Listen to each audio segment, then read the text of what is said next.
Alright guys, today we're looking at the cordless 8-volt lithium ion Bauer rotary tool. So it comes in this nice nylon case. And if I open it up, you'll see that each compartment is actually molded to fit the tool and the accessories. So you're going to get the manual.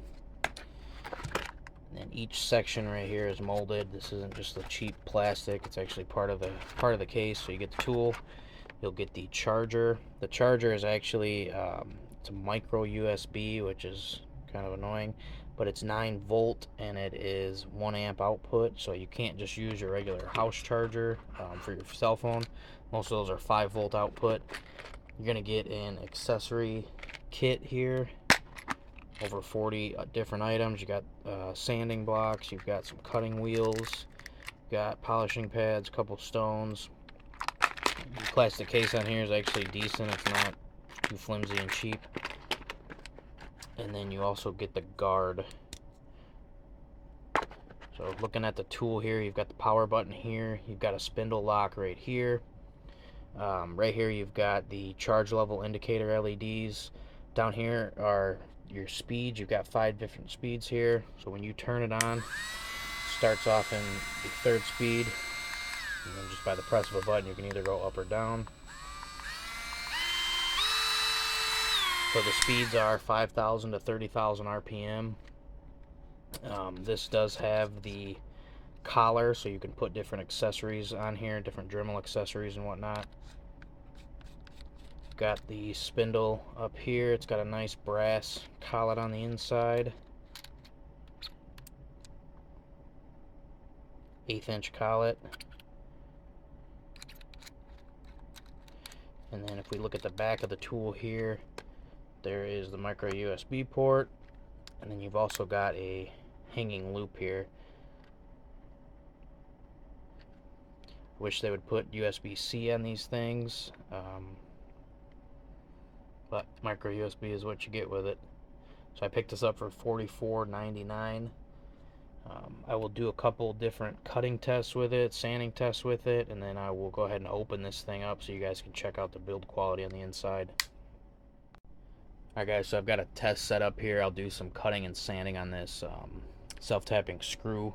So inside of the kit, like I mentioned, you're going to get a bunch of grinding stones. There's a few different burrs in here too. Diamond on that one. The buffing pad here, and then also the mandrel that these screw into. You're going to get a bunch of sanding drums as well as the mandrel for that also. 1/8-inch high-speed steel drill bit. Here's some other types of sanding stone, diamond burr, and then you've got, looks like probably a high-speed steel burr, maybe carbide, I'm not sure. Wire wheel, diamond disc for cutting glass or tile, and then you're gonna get your cutoff wheels. These are extremely cheap cutoff wheels. These do not have the fiberglass in them. They're just, I think they're called resin. They're really fragile. So that's what we're going to be using here. And you'll notice when I'm cutting, I'll probably use the whole wheel just to get through one cut. That's not going to happen with the fiberglass reinforced wheels. So I'll show you guys how the guard here works. Just thread that into the collar, and then this right here moves independently of that, so depending on your position or where you're looking at it, you can get that in the right spot. Put our wheel on here,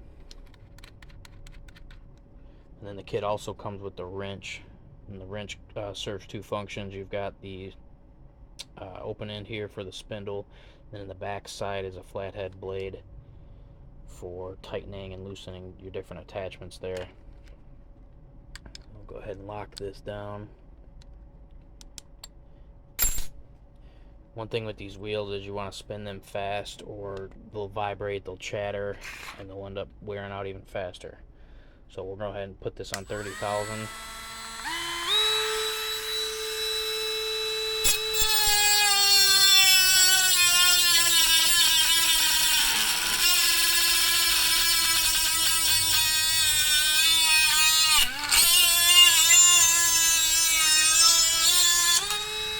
Got decent power.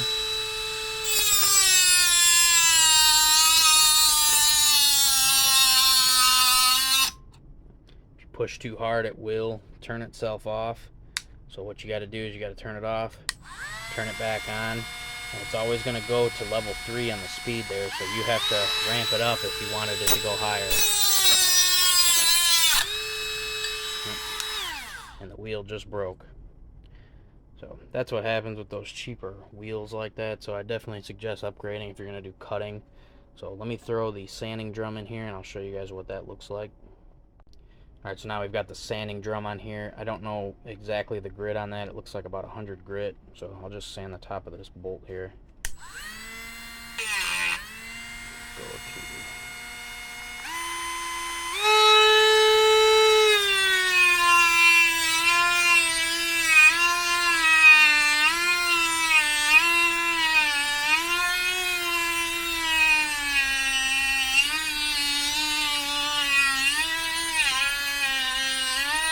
It's letting me put a decent amount of pressure on here without shutting off. There it goes, shuts off. You can see the top of that bolt head. I did a decent amount of grinding on that.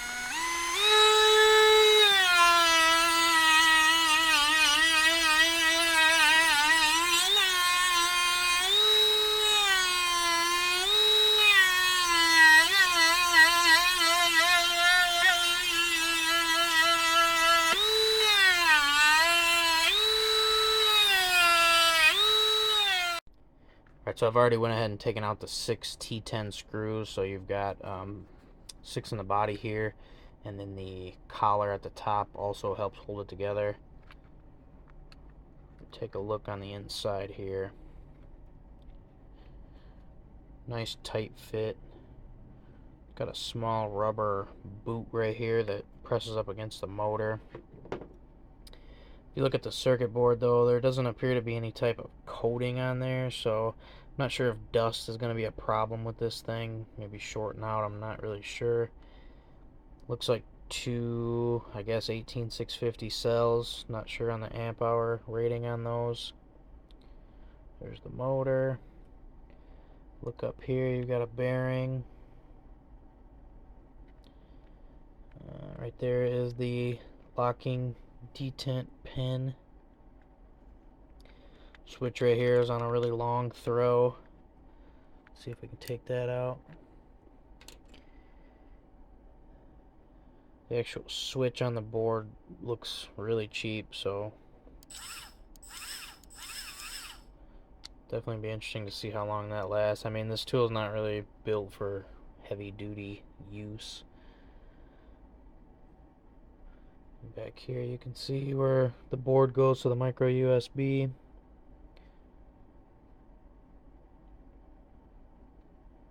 Lots of different molding areas for this rubber overmold to go into. So it will definitely be interesting to see how this thing holds up. I'll probably pick up the Milwaukee M12 rotary tool. I'll take that one apart also and just compare the two. So thanks for watching. Let me know in the comments if you guys want to see me do any other teardowns or tests on different tools, and like and subscribe. Thanks.